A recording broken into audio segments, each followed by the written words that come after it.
So as you'll recall, education policy dominated this year's legislative session, including a very heavy focus on and debate over charter schools. Looking ahead to next year, the Northeast Charter Schools Network has added a position of New York State Director. Claudia Granados will be taking on that role, and she has ties to SEIU. She also worked with 32BJ, which is an interesting background. She's joining me now in the studio to talk more about her new job with charters. Thank you so much for being with me. I appreciate it. Thank you, Liz, for inviting me. And congratulations. Thank you. So why did the network decide that they needed someone focused as a director on New York State? Is New York State really like ground zero for charter schools? Well, I think, we have to remind everybody that the charter sector is quite diverse. It's not just New York City, but it is an upstate issue. It's an entire state, so it makes sense that they would need somebody to coordinate all of the advocacy effort throughout the states with the different schools. And it's interesting to me, as I mentioned, you have a labor background, yes. But usually what we see is labor, NYSET, specifically the teachers' unions, but also their allies in labor, sort of saying all sorts of terrible things about charter schools that you're trying to, quote, privatize education. So do you think that, first of all, that your background makes you more effective at dealing with that kind of and responding to that kind of rhetoric? But also, why have you decided to go in this direction? Well, first, I guess what I want to say is I am very proud of having a labor background. I was raised in a labor household. My mom is a service worker, represented by SEIU in California. My brother was a Teamster. So my roots to labor go very deep. I am very proud of all the work that I did when I was at SEIU. I talked to a lot of families who, like my parents, they wanted better opportunities for their children, and that often translates into great education and for their kids to have a pathway to go to college. I think a lot of the families that I would be working to represent now here in this new role, they're not any different than those members. They want great education for their children.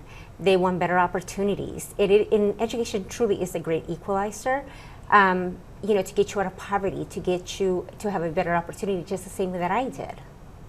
So, okay, so will it help you, do you think? I mean, we have seen a lot of overheated rhetoric, particularly in this session, right, this past session, where things got ugly. I mean, just to be honest. And it wasn't necessarily the charter schools as the focus, but more the education tax credit, which was money that would have gone towards private schools and private schools, not, publicly funded charters, which are, of course, different, and also parochial schools. But there was this real sort of visceral, angry debate that occurred. And do you think that you'll be able to bridge that gap? I mean, I think what I'm going to do is really try to do the best that I can to represent the families, to provide an opportunity for them to go out and have their voices heard. Legislators need to hear from these parents and start listening to them. They want parent choice. It's not any different than when, members of unions want something for themselves too. So, is it going to help?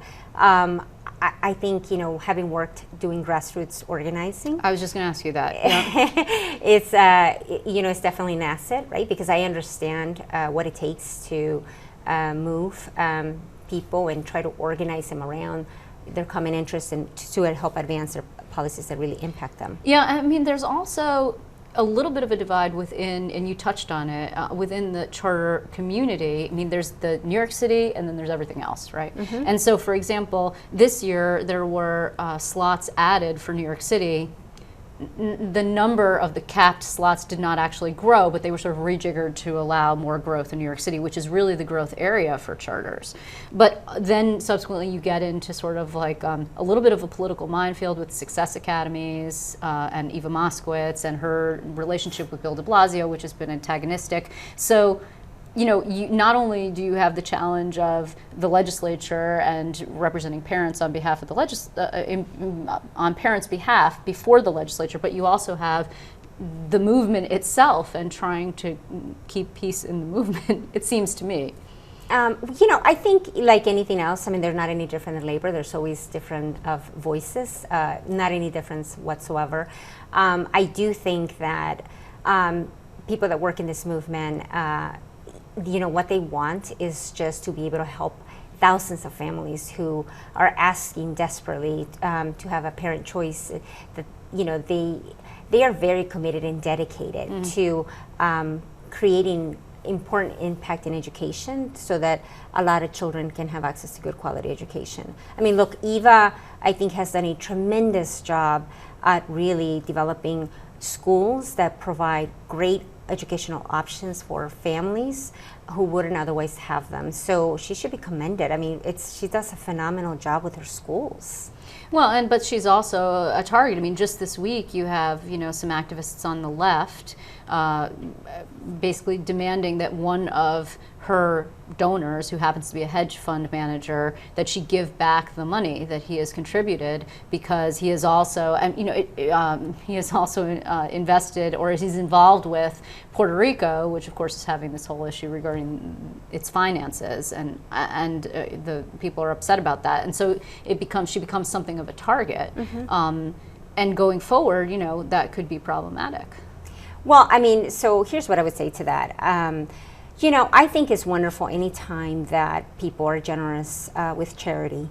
I can tell you that, for one, I was a recipient when I was a child growing up in traditional public schools. My parents didn't have the money to send me to all these great after-school programs or to programs on how to prep me to be on the pathway to college, because I am a first-generation student going to college from both sides of my family. So, it was through the generosity of all that charity that I was able to attend programs. At that time, Stanford University was having a math and science program for Latino children like myself in the in the city's inner city.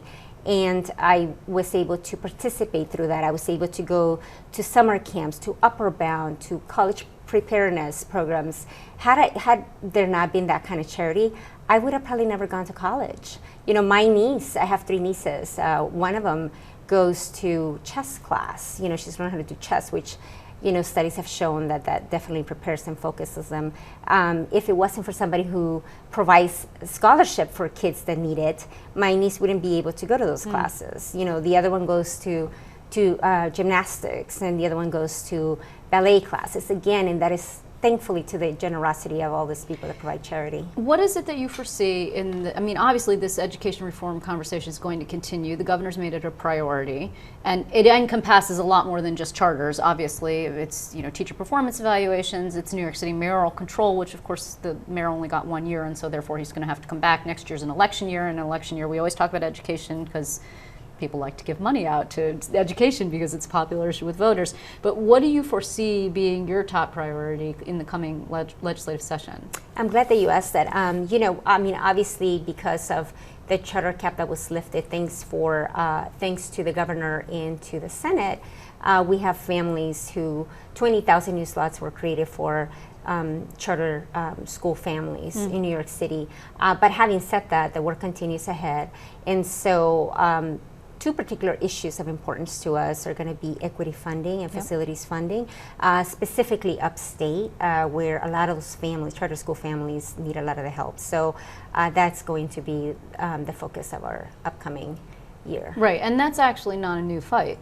I mean, that was also a focus for this session. It's just that you didn't actually get there, and particularly construction money and facility money, which is something that I know you've been pushing for some time. You're going to renew that battle. Absolutely. I mean, as long as there continues to be inequity in funding, that fight is alive and well. Will you again try to raise the cap? Because as I mentioned, it was sort of a reallocation of existing slots. There was a push to actually add additional slots for opening new schools. Is that something you'll be pushing for again? I mean, we'll always advocate for no cap. Right. No cap, no restrictions in any regional area, et cetera, just a statewide. Correct. Yes. Okay. And is there a concern? I mean, obviously, I know California has a whole different political strata, but it's not that terribly different from New York. I mean, are you concerned at all when you look out at the political landscape? The Senate Republicans have been a huge supporter of charter schools. There are some in the Assembly Democratic Conference as well, and the governor too, a Democrat, has been a champion. But those Republicans in the Senate, I mean, that's been key. Are you concerned about the possibility that they'll lose the majority next year? I mean, look, we have, education is a bipartisan issue. This charter school issue is a bipartisan issue. 50% of our parent schools, they are represented. They're in we have a lot of them in Republican districts. We also have 95,000 charter school families in New York City, right, that are represented in Assembly Democrats districts. And frankly, they need to start listening to those. Those are families that are voters, that are their constituents. So there's a lot of work to be done. The same way upstate, we have a lot of families that are in Democrats districts, and they also need to start listening to those families. Well, I think we'll be seeing more of you. So Claudia, congratulations again and welcome to Albany. I appreciate your time. Thank you so much. It's my pleasure.